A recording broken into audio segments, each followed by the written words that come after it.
Let's talk a little Big Ben here. Let's throw up the Big Ben quote that he gave to The Athletic. Credit to The Athletic for getting it.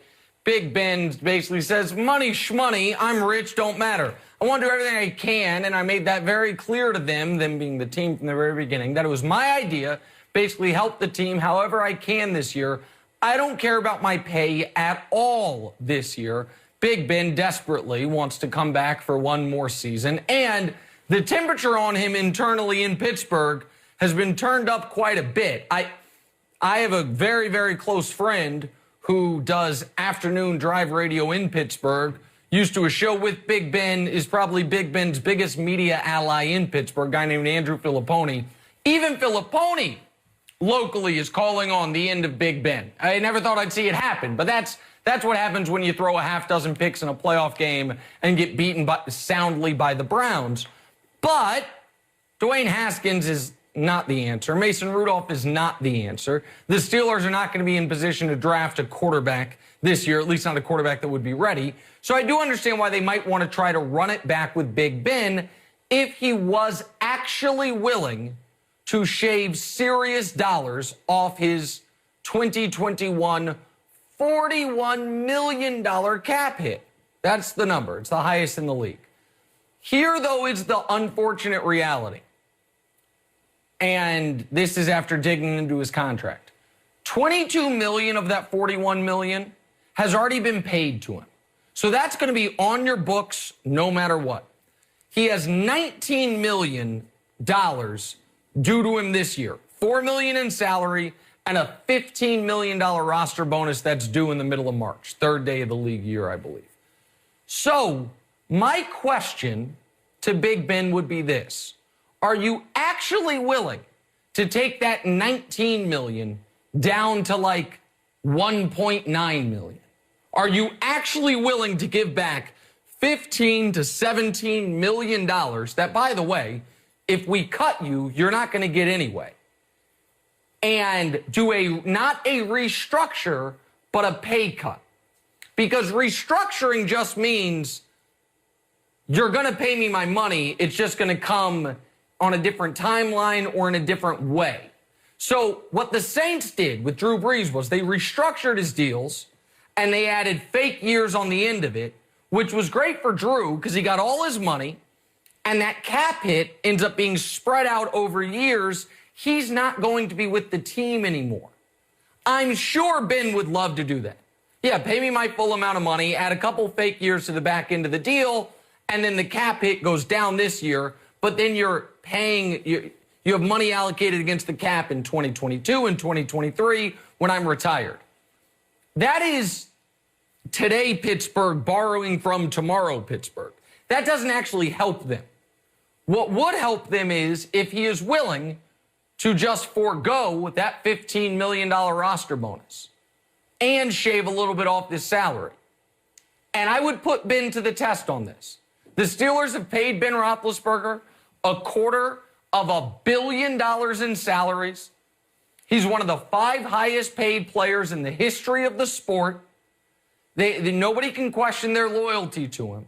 But he's not worth $41 million against the cap this year.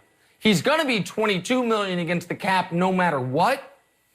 And I think this is a good story to continue to monitor. Is Ben actually willing to give money back? Or is he simply saying, I'll restructure, but all that money's coming my way? Because if it's just a restructure, they're better off cutting. You got to at some point rip the Band-Aid off. If he's actually willing to give money back, then I think you can continue to work with him. I also think the Steelers don't want to be in the position of having to cut Big Ben. So I think this is, I'm not saying I'm not taking him at his word, but I want to know the nuances of this. Because if it's just borrowing from the 2022 and 2023 Pittsburgh Steelers, you're better off just ripping the Band-Aid off, trying to duplicate what you did a couple years ago without Big Ben, but with a couple more wins, and then having a clean cap moving forward. If he's willing to give back 15, 16, 17 million, then you got something to work with there. Pittsburgh native Joy Taylor with the news. Yeah, that whole segment just really upset me. Turn on the news. This is the Headline News. Yeah, because I am from Pittsburgh. I've been watching the Steelers my entire life, and they're a very loyal franchise, and I have no anticipation that they are going to do anything progressive in this situation. They're going to ride out into the sunset with Ben Roethlisberger, and it's going to be a long decade for the Pittsburgh Steelers. That's what I believe.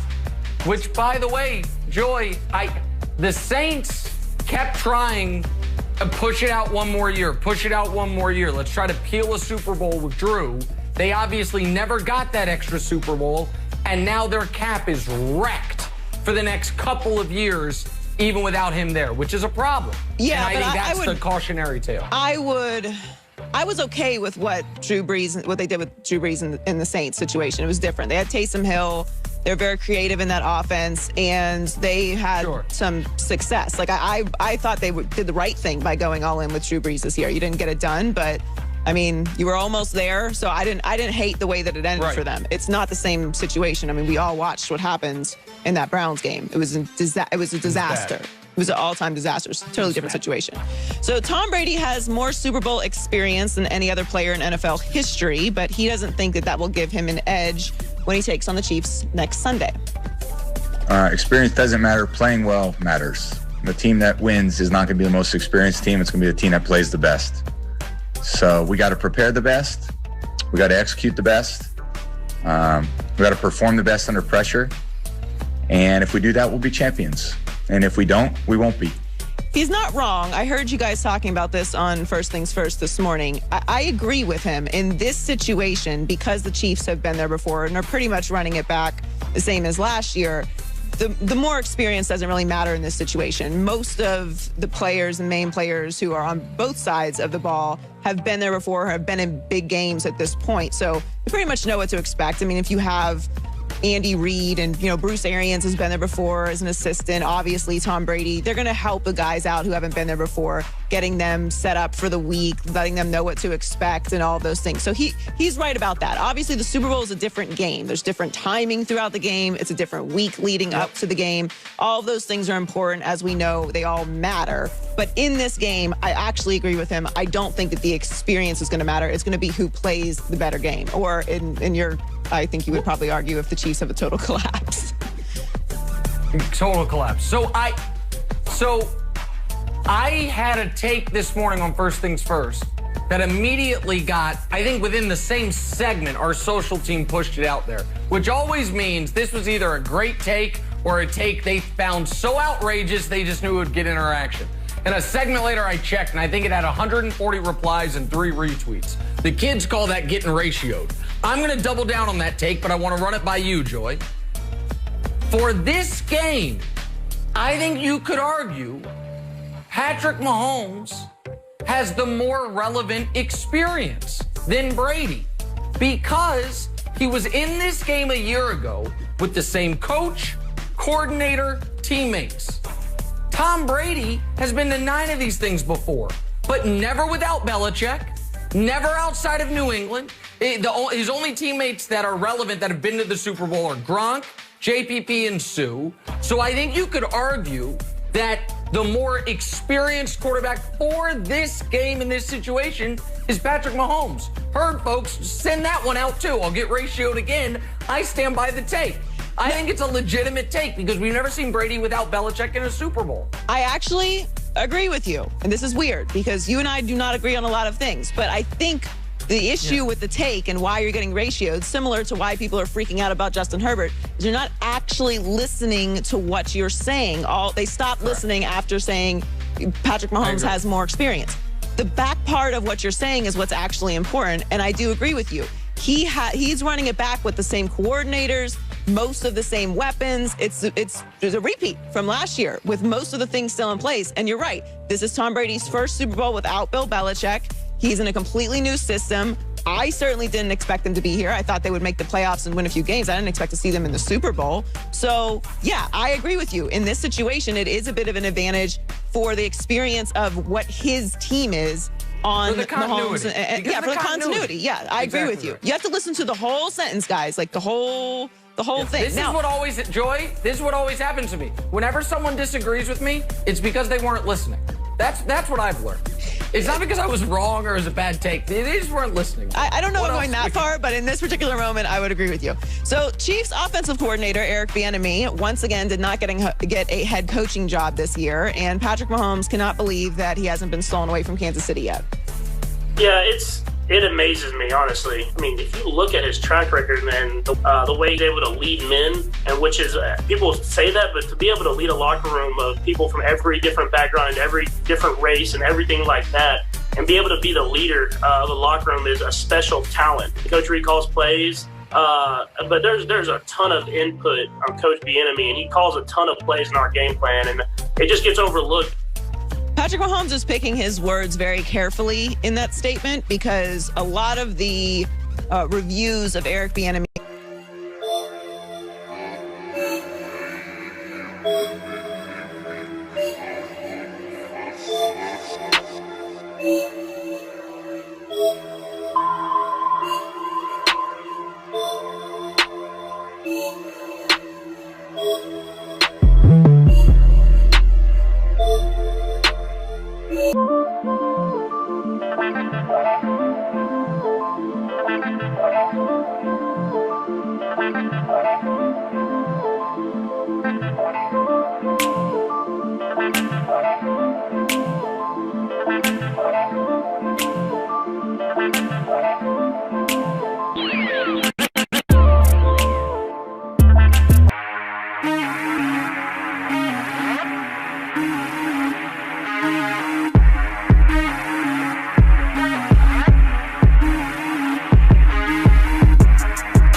the way he's able to lead men, and which is, people say that, but to be able to lead a locker room of people from every different background and every different race and everything like that, and be able to be the leader of the locker room is a special talent. Coach Reed calls plays, but there's a ton of input on Coach Bieniemy, and he calls a ton of plays in our game plan, and it just gets overlooked.